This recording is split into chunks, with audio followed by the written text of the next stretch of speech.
A doença renal crônica é uma epidemia mundial e ela é consequência do tratamento inadequado da hipertensão arterial e do diabetes mellitus. Para tratar a doença renal crônica, nós precisamos saber em que nível existe a função ou a disfunção desse rim. Rins que estão funcionando acima de 50%, o controle visa basicamente o tratamento da hipertensão arterial, da glicose, do colesterol, da obesidade. Os rins que estão funcionando de 15% a 50%, além do controle da doença de base, nós precisamos também controlar anemia, doença óssea, acidose metabólica. Entretanto, quando o rim funciona menos do que 15%, nós consideramos isso uma doença renal em estágio terminal, há necessidade de uma terapia renal substitutiva. O que é isso? É o transplante renal ou o início da diálise. Nós temos dois tipos de diálise, a diálise peritoneal e a hemodiálise. Atualmente no Brasil, cerca de 91 mil indivíduos realizam este tratamento em casa, em hospitais ou em clínicas satélites. A diálise, seja ela hemodiálise ou diálise peritoneal, ela visa a retirada do excesso de líquidos do corpo, a retirada também do excesso de substâncias tóxicas para o sangue, como por exemplo, ureia, creatinina, potássio, sódio, e com isso permite que o indivíduo tenha uma melhor qualidade de vida através desses métodos de tratamento da doença renal crônica. A hemodiálise é um dos tratamentos que substitui a função dos rins quando esses são incapazes de remover de forma adequada as impurezas do sangue e o excesso de volume de líquido.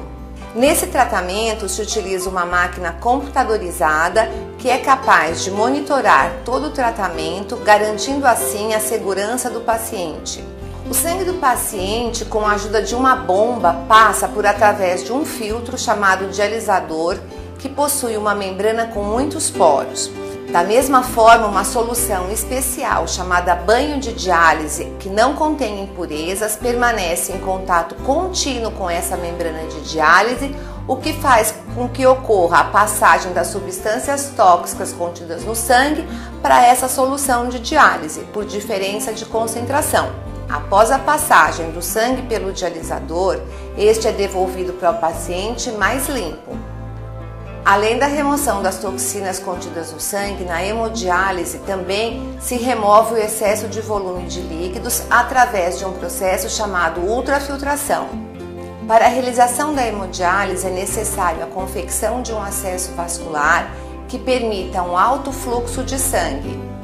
A fístula arteriovenosa é confeccionada através da junção de uma veia e uma artéria.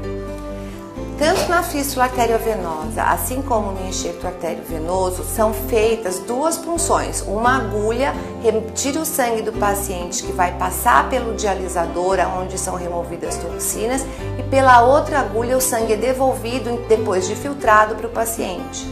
Tanto na fístula arteriovenosa, assim como no enxerto arteriovenoso, são feitas duas punções, onde uma agulha remove o sangue vindo do paciente que vai passar através do dialisador e a outra devolve o sangue já filtrado para o paciente. Além desses dois acessos vasculares, quando necessário, podemos utilizar catéteres que são inseridos no pescoço e que permitem que a hemodiálise seja realizada imediatamente. A hemodiálise pode ser feita em clínicas ou em unidades hospitalares.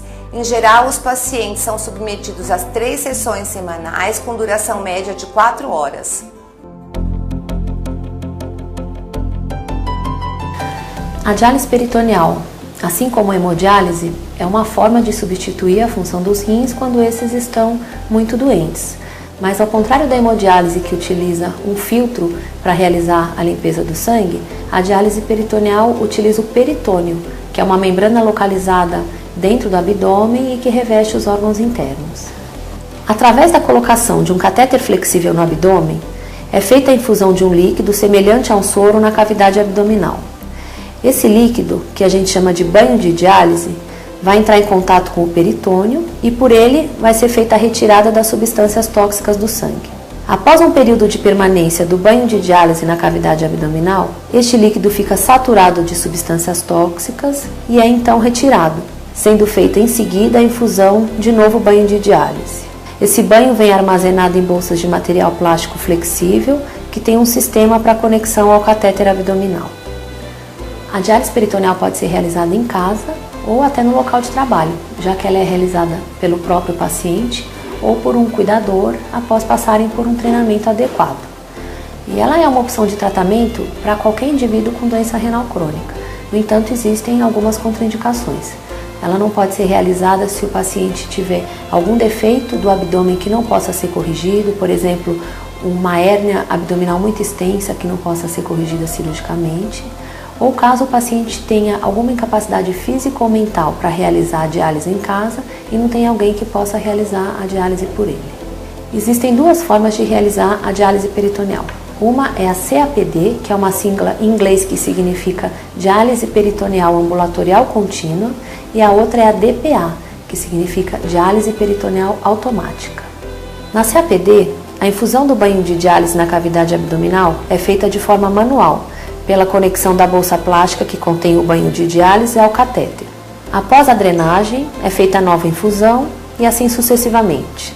Em geral, são feitas 4 trocas de líquido ao longo do dia e cada troca tem a duração média de 30 a 40 minutos.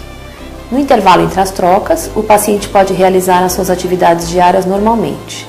Apenas deve ter o cuidado de realizar as trocas em lugar limpo e com cuidados de asepsia e técnica que são orientados por uma equipe de enfermagem. Na DPA, também é realizada a infusão e drenagem do banho de diálise na cavidade abdominal. Entretanto, ao invés das trocas serem efetuadas ao longo do dia, elas vão ser realizadas à noite, enquanto o paciente está dormindo, de forma automática e com auxílio de uma máquina chamada cicladora, que é colocada à beira da cama do paciente. A duração média desse tratamento é de 9 horas. Por ser uma terapia noturna, a diálise peritoneal automática permite que o paciente tenha tempo livre durante o dia para realizar suas atividades habituais. E além disso, como ela é portátil, ela promove uma maior independência do paciente em relação ao centro de diálise e em relação à equipe médica e de enfermagem. A principal desvantagem da diálise peritoneal é o risco de infecção. O paciente pode ter infecção tanto do catéter de diálise quanto do peritônio, que é a chamada peritonite. No entanto, esse risco é bem baixo, desde que o paciente siga corretamente a técnica que lhe foi ensinada para a conexão das bolsas. As possibilidades de tratamento para os pacientes com diagnóstico de doença renal crônica avançada, ou seja, função renal abaixo de 15 ml por minuto, são a hemodiálise, a diálise peritoneal ou o transplante. A escolha do método de diálise deve ser feita de acordo com as indicações clínicas e orientação médicas, bem como pela opção do próprio paciente, que deve opinar e decidir qual método é mais compatível com suas questões pessoais.